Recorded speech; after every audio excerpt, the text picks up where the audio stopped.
I was 55 when I finally took a breath. Not the kind that just fills your lungs, but the kind that says, I made it this far without completely unraveling. I didn't know healing could happen this late. I didn't know the little girl inside me could still cry. But she did.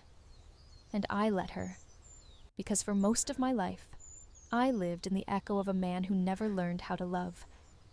My father. He told me I'd never amount to anything. Told me I was ugly, fat. He didn't just hurt me with words. He hurt me with belts, with cords, with fists, with the kind of silence that screams louder than any blow. There were nights I walked home 5 miles in the dark because they wouldn't pick me up from work. There were days I stared down empty roads, wondering if I should have left with that trucker who once offered me an escape. I didn't go, but I thought about it more than I ever admitted. Because sometimes anything seems better than bleeding inside your own home. I carried it with me into my teens, my 20s, my 30s. By 55, I had learned how to smile while suffocating. I had learned how to wear anger like a second skin, inherited rage, passed down like family china.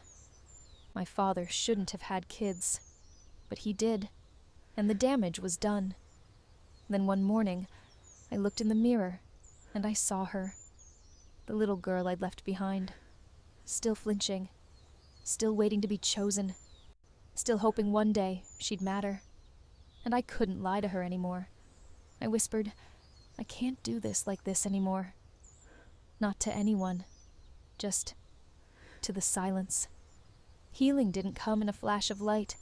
It came in grocery store breakdowns, in midnight apologies, in therapy sessions where I finally said, he used to hit me, and no one stopped him. Some days I hated him all over again. Some days I hated myself.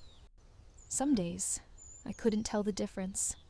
But then there were other days where I forgave just enough to breathe, where I didn't yell when I was triggered, where I told the little girl, you didn't deserve that, and she believed me.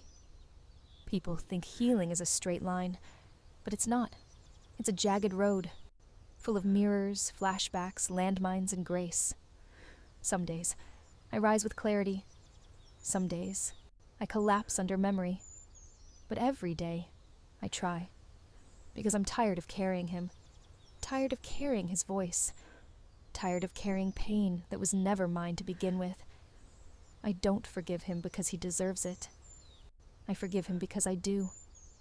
I forgive to reclaim my breath, my joy, my right to softness, because I am not what he said I was. I am not the bruises. I am not the silence. I am the woman who survived it. I am the woman who feels it all and still gets back up. I still have anger, but I don't let it drive anymore. I don't let it poison the love I'm still learning how to receive. I'm building a home inside myself, room by room, day by day. And in that home, my inner child is safe. My body is sacred. And my past is no longer the ruler of my future. So if you're 55, or 65, or 75, and just now learning how to heal, know this. You're not late. You're right on time. The moment you decide to stop bleeding for the people who cut you is the moment you begin to live. And this is the long way home, but it's still home. And finally, I am walking toward it, free.